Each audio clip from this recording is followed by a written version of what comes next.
Oromoon gaafa dubbii dubbatu lafa waaqaa sanii margaa jedha.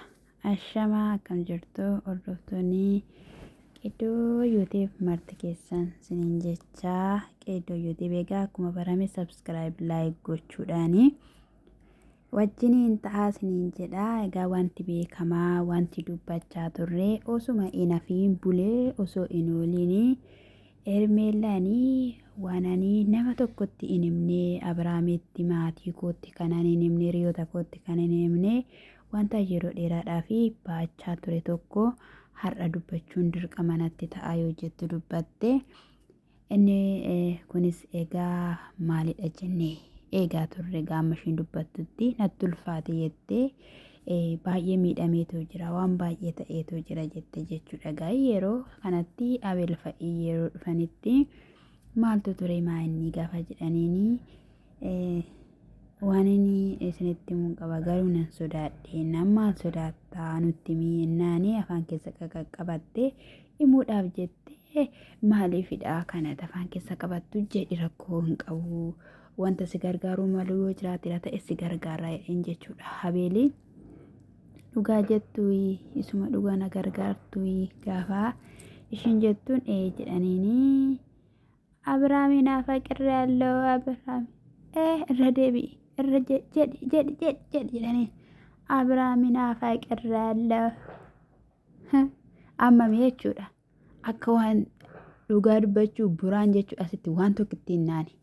Inni kun immoo Abeelii maal jedhaa akka kun dhuguma jette moo jedha jechuudha. Maaliin beektamoo isin kana dura gaafa Ruutaa bira dhaqxanii Ermeelaan jaalatteetti Abrahaamiidhaanii hin jenneen isin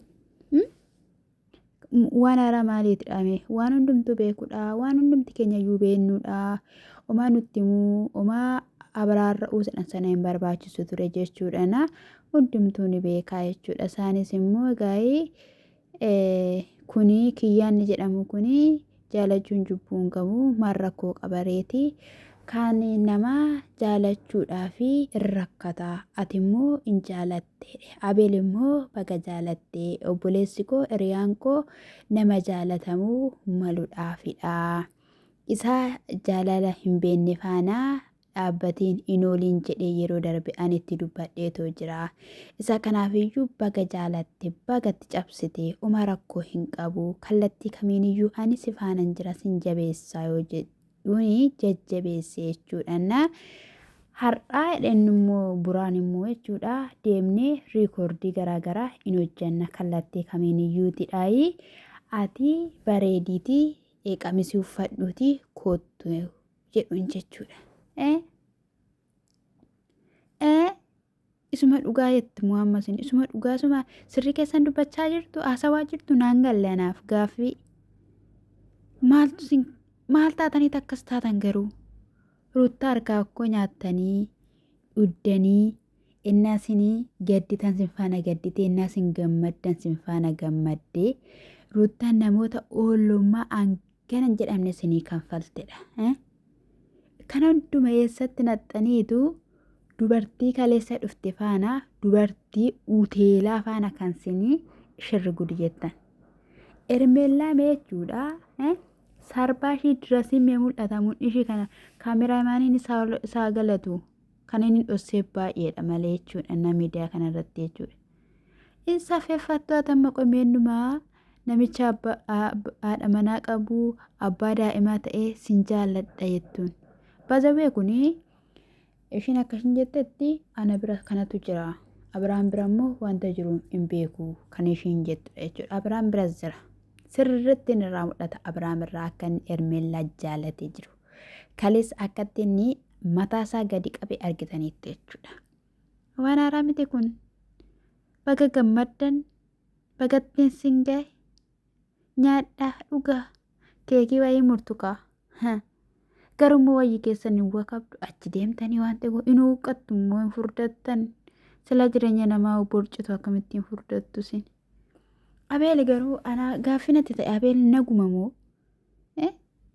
yeroo darbe akkasitti Ruutaa hanga barbaade waa'ee Ruutaa haasa'aa ture. Qoy intalum kana faana akkamitti shirri gudu jechuun kun maal dhamee Isayyuu yoo dhufee si simachuu danda'a, ishee jechuu danda'a. Dhibbatti amanteen dhufiini nuti immoo akka inni tole jedhuun goonaa jedhan jechuudha. Isum dhugaati Abiraam gowwaadhaam. Gochuu danda'a dhugaan siniin jedhe. Tole jechuu danda'a meenni fudhachuu danda'a. Kana dura gaafa kan yeroo duraa dubartiin ala jirtu dubartiin garaatti baattee garaa gottottee oliif gadachi as jettu kan lakkin barbaadu na yaalaa miidhamaa jirti kan injeen nama isa kanarratti amma jedha hin jedhu. Sababni isaa immoo kaleessa ruuttaan jechuudha sin fedhuu waa lama dhabdittiin ta'in jetteen jechuudha. Isa kanaaf iyyuu inni kun sammuu keessa dhufee jechuudha seexan nama du'uuf dubatti akka hin deebisne. Abiraam kutataa ta'e jilbeeffadhu. Gadi jedhi. Salaatiin wakabda yoon boqonnaa qabaate. Abiraam kun mee jechuudha dhugaan siniin jedhame daqiiqaa tokko boqonnaa qabu asii fachi kaata. Amma jechuudha. Kan biraan isaatii warqisa yeroo darbee ruuttaan gattee jechuudha ruuttaan hin barbaadu jettee. Hangam kanatti dhuguma yaadee ruuttaadha namni bite yaadee nama tokko namni bite tokko hin fedhu yoo jedhe namni illee jechuudha ol kaa'aa jechuudha. Inni marga isinitti fakkaatee haadha isaatiif dabarsee kenne har'a jechuudha. Maaliif haadha isaatii kennee miti haadha isaatiif hin ta'a. Garuu kan intala sanaa bite maaliif ishee isaaniidhaaf kenna? Maaltu itti dhaga'ama? Mee maalis haa ta'u maal haadha manaas haatidha. In jaalataa haadha mucaa isaatiittidha maa waliin kaayiniifiin yoo fedha haraaramuunsaa fedhaadha manaasaa kana faana jiraachuu qabaateera ta'ee jechuudha. Maal wakabaa? Ani dhugaan siniin jedhe kalimayyuu argatanii irratti xibbee taphaatu dhugaan siniin jedhe. Rabbi jechuun namni gaafa milkaa'e hin kachabbataa yaada wallaalaa haadha isaatiin maa bitee hin kaayiniifi kan ishii kana maaliidhaaf? Namni amma maalitti tilmaamame? Dheengadda miti kan ruuttaan hin fedhu jette. Suuta hidhee tasgabbeessee gaafa ishii kana faana gargar bahee maal jedhe maaliif itti hin deebisin? Kun amma maaluma jettu? Ani immoo kanan jibbu jechuudha. Kiyyaa kana jechuudha. Nan jibbaan hin ibsu danni gaafa Abiraam mucaa qaba hidhee ruuttaa bira gaheeti jechuudha. Kan isaan hojjetame hojii isaanii.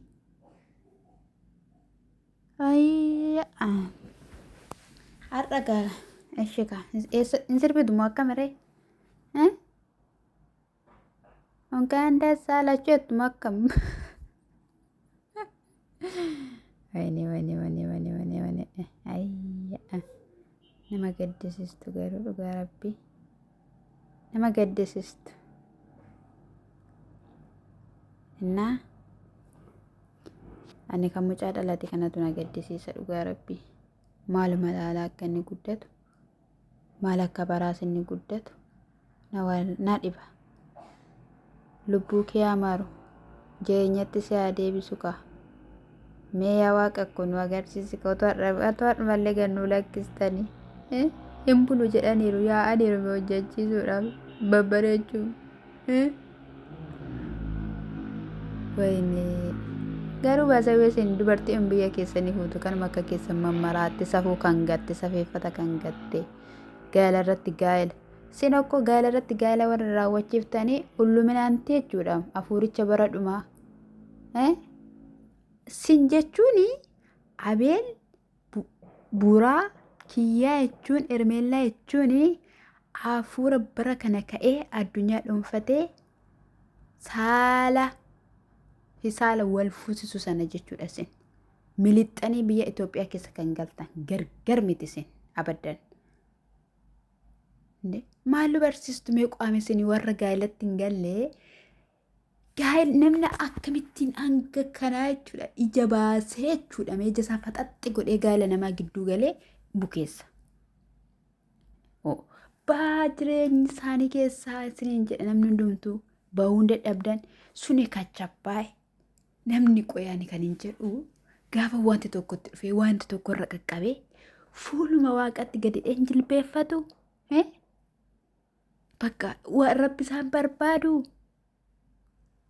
Ruuttaan amma jechuudha ruuttaan iyyuu balleessaa qabde inni akka barbaade ta'eera miti ishiin gara uumaa ishiititti siquu qabdi. isa dhugaan siniin jedhe. Isa kana siniin jechuun jaaladhaayii. Egaa sinaa eebbisu eebbifama shaalom. Innaa Ruutaa yookiin gidduu isaaniitii bahe yookiin ofitti waamiitii ofitti qabiitii maatii isaa fi maatii kee gidduu teessisiitii haala jiru adda baafadhuutii yoo irraa galte gargar irraa galee jireenya mataa kee ta'e jireenya haasaa Abiraamsin qabsiifne jiraadhu. Yoo wajjiniin hin jiraadhette immoo gadi taa'e jedhiniiti hidhiiti abbaa manaa kee gadi teessifadhu. Kanaan achi kan afaan hawwakawiin kunii ija qaba kan ishee jechuudha.